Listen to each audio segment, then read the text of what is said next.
I've gathered together every generation of Nissan GT-R. So I've got the R32, the R33, the R34 and the R35. And in this video, I'm going to tell you the key things you need to know about them. I'm going to compare their exteriors, their interiors, and of course, what they like to drive. And yes, don't worry, I'm going to launch them as well. See how quick they are from 0 to 60 miles an hour and over the standing quarter mile. Because I'm Matt Watson and you're watching CarWow.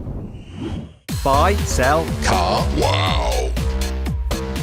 Let's start this video at the beginning. Nissan's first ever four-wheel drive GT-R model. So it was based on the R32 generation of Skyline Coupe, and it was introduced in 1989. So over the standard Skyline, they added a body kit with an aggressive front bumper, bigger air intakes, widened wheel arches to accommodate that four-wheel drive system, larger wheels, though they do look tiny by today's standards. You've got a big wing at the back. This car actually has an extra carbon fiber wing, which is aftermarket, as is the big bucket exhaust. Other than that though, it is nice and standard. This is what the normal exhaust looks like. Another feature at the rear of the GT-R is that it has slightly different tail lamps than the normal Skyline.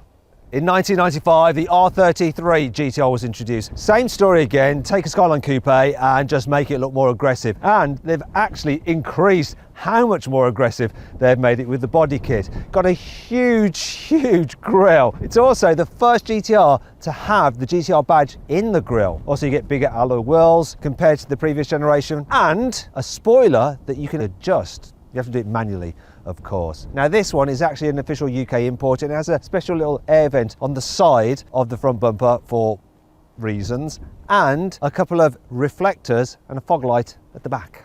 In 1999, the R34 version of the GT-R was introduced, and now Nissan are really getting the hang of making body kits that really differentiate the car from the standard Skyline on which it's based. It has an even more dramatic looking front than the previous generations. Bigger side skirts, bigger wheel arches, bigger wheels. The wing as well, rather than having the whole wing adjustable, it's a part of it at the back. The car also got a rear diffuser, though the one on this car is aftermarket, so it's slightly enlarged, as is the exhaust, as are the wheels, though they are the same size as the original. 18 inches. I think overall this is my favourite looking version of the GT-R. It just looks right and prices reflect that. This thing's worth £120,000. The R33, £70,000 and the R32, £45,000. In 2007, Nissan released the R35 generation of GT-R, and unlike all the others, it wasn't based on a normal everyday coupe. And as you can see, it's just way beefier, bigger and more extreme than what came before, because essentially the designers just had a free rein to do what they wanted to do.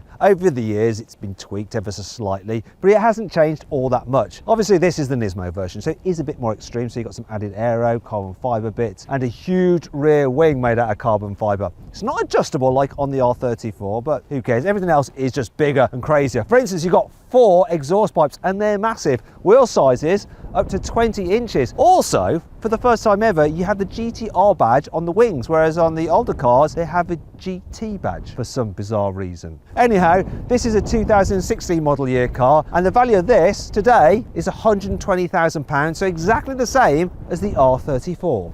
Here we have one of the very best things about the Nissan Skyline GT-R. Its world famous RB26 engine. Now a lot of people think that RB stands for race bred. Doesn't actually, it's just a letter designation. The 26 does stand for something though. 2.6 litres, straight 6, twin cam, 24 valve, and the important bit, twin turbo. The result is 280 horsepower and 353 newton meters of torque. Now, back in the day, there was a gentleman's agreement in Japan that performance cars couldn't put out more than 280 horsepower, but the reality is that this engine puts out around 300 horsepower. You can tune them up quite easily though. Without any major mods, you'll be able to get around 500 horsepower out of one of these things. Forge the engine, over 1,000 horsepower is possible. For the R33 generation, Nissan completely changed the engine. Actually, they didn't. It's the exact same 2.6 litre, 280 horsepower. Gentleman's agreement, remember. However, in reality, this one was putting out about 320 horsepower because it had new ceramic turbos, a bit more torque. 368 newton meters. Other than that, identical. The R34 generation of Skyline GT-R was supposed to have a V6, but Nissan ran out of money, so they just painted it red to keep people happy, and that was enough because everyone loved this engine.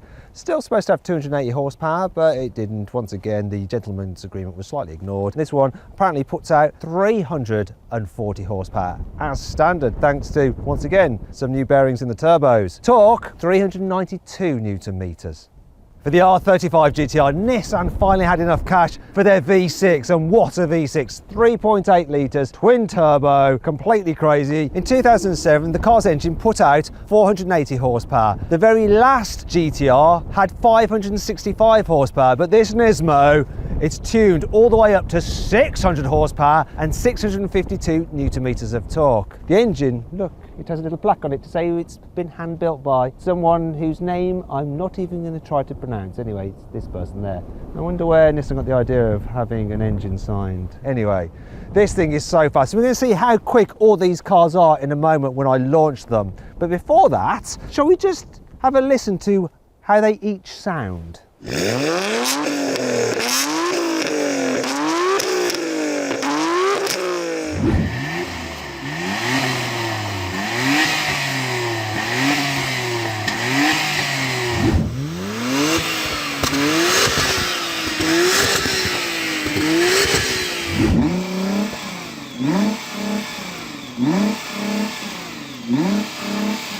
Now I'm going to see what these GT-Rs are like to drive.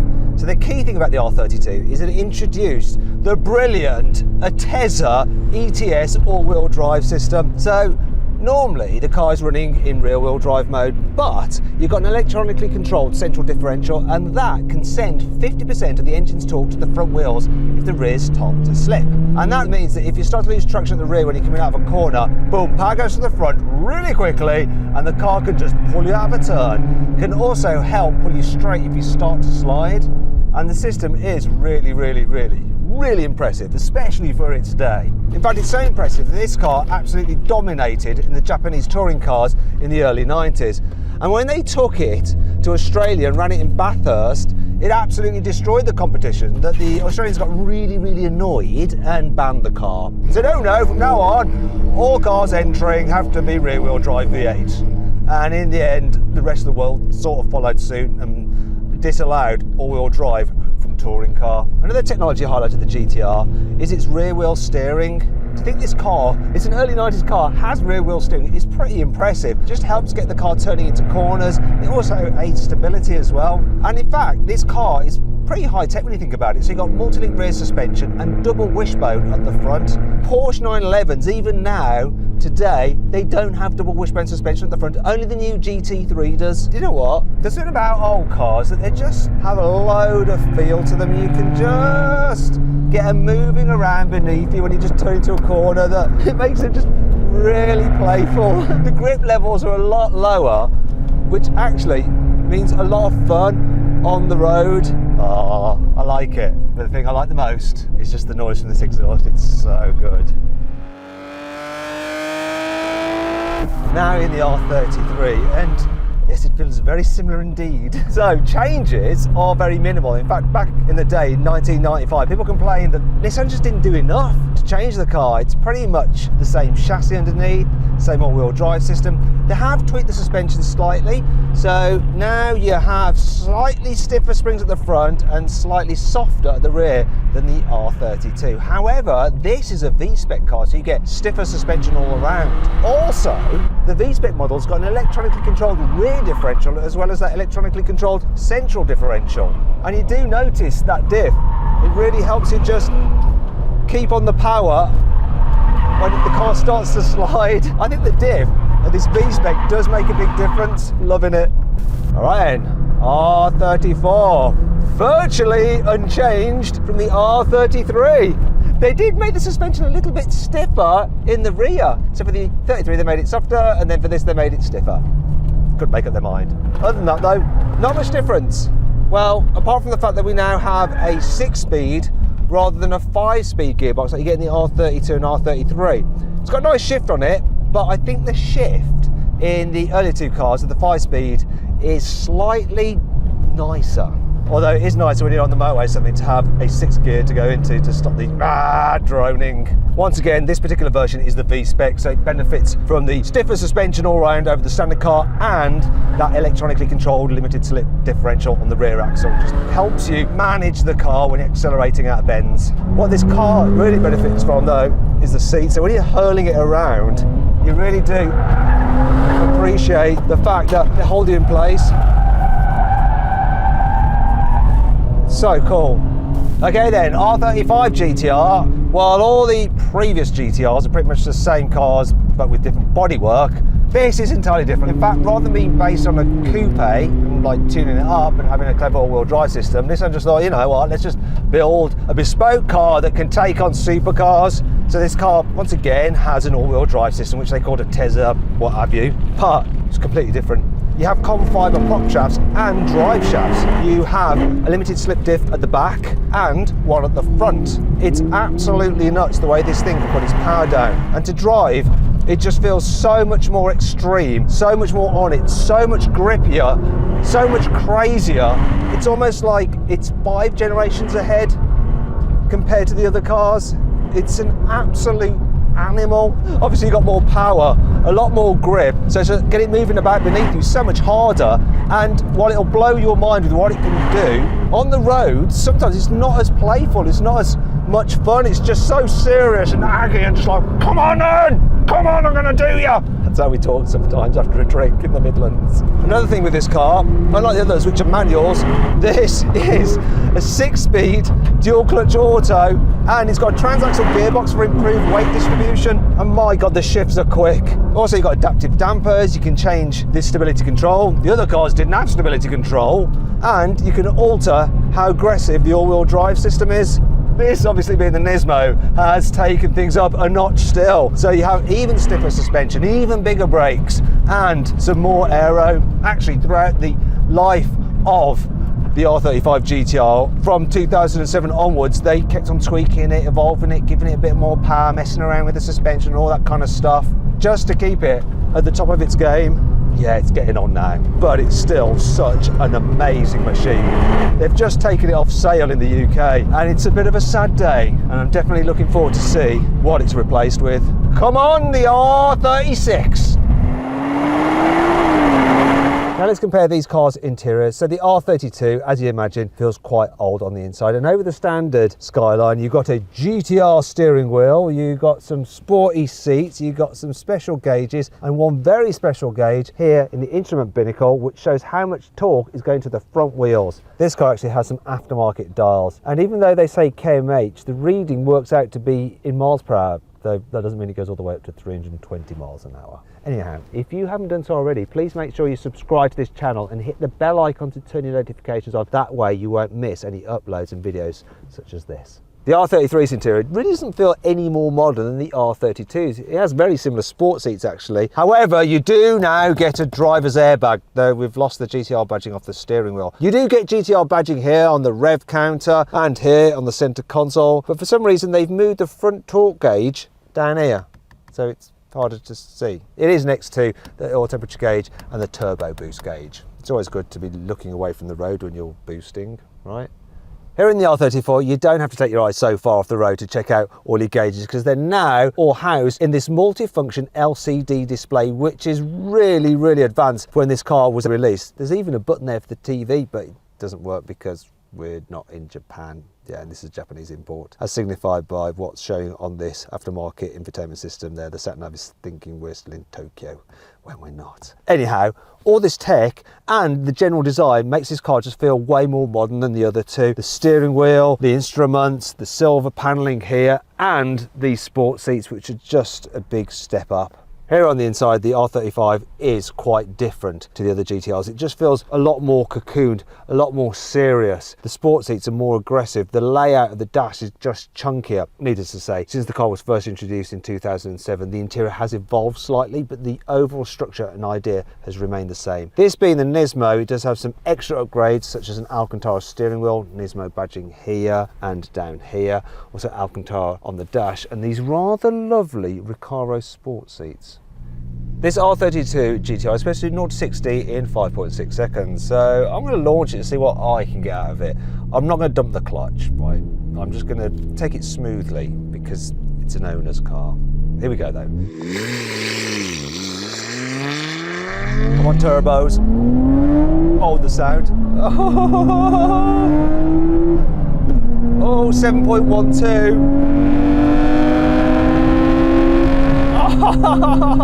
What's the quarter mile? 15.55. Yeah, this thing can go all the way to 156 miles an hour, unless it's Japanese import, and then 180 kilometers an hour. They limited them in Japan, but you can bypass that. Oh, this aftermarket exhaust.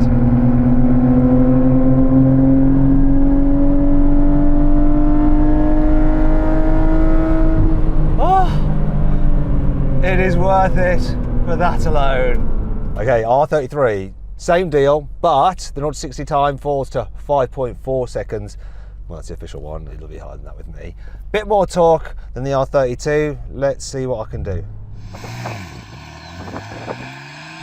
Come on, get on boost. Oh, we have the boost. Oh, nice chirrup when I change up. 6.63 to 60. I'll take that. Come on, what's the quarter mile? 15.01. Now for the R34. It's supposed to do 0 to 60 in 4.8 seconds, but I'm not sure I'm going to do that. Let's just see what happens. Come on. Oh, come on, baby. 6.89 to 60. Oh, didn't manage to go quite as quick as I did in the R33. Finally, we come to the R35 GT-R, and it's supposed to do 0 to 60 in 2.5 seconds, which is just nuts. And if the car underperforms, it's nothing to do with me and my poor launch or my clutch control. Nothing to do with that at all, because the car is taking care of everything. I'm just going to left foot brake, floor the throttle, release the brake.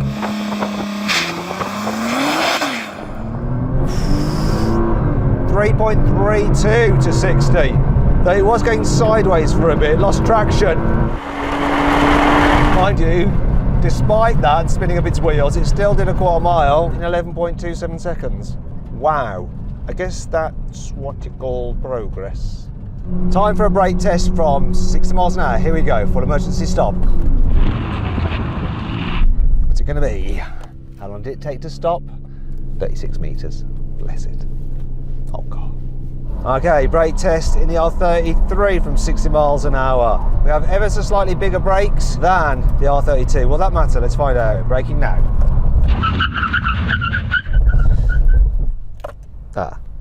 Well, took 40 meters. Brake test time. Brakes are completely unchanged compared to the R33. Car's a bit heavier. What difference is that going to make?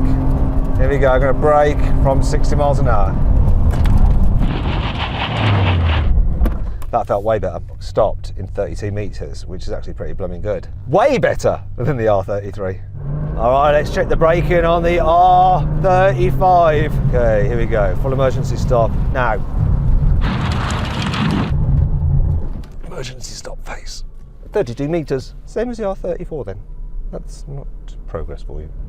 Actually, I'm being silly. If you're on a track, smashing it over and over again, this car's brakes will hold up way better. Way, way better. Right, let's wrap this up. What you want to know now is which of these cars is my favourite, and obviously it's this one. I love the R34. It's got the looks, it's really nice to drive, it's got sufficient performance for use on the road. It's a thing of beauty and it's worth a lot of money. This is the one I'd like to take home. Anyway, I hope you all enjoyed the video. If you did, give it a like. If you want to watch some more videos, click on the windows, and if you click on that box there, you can go to carwow, silly car. Just upload some photos, give a brief description, and our dealers will bid on your car to make sure you get a great price for it. See you next time.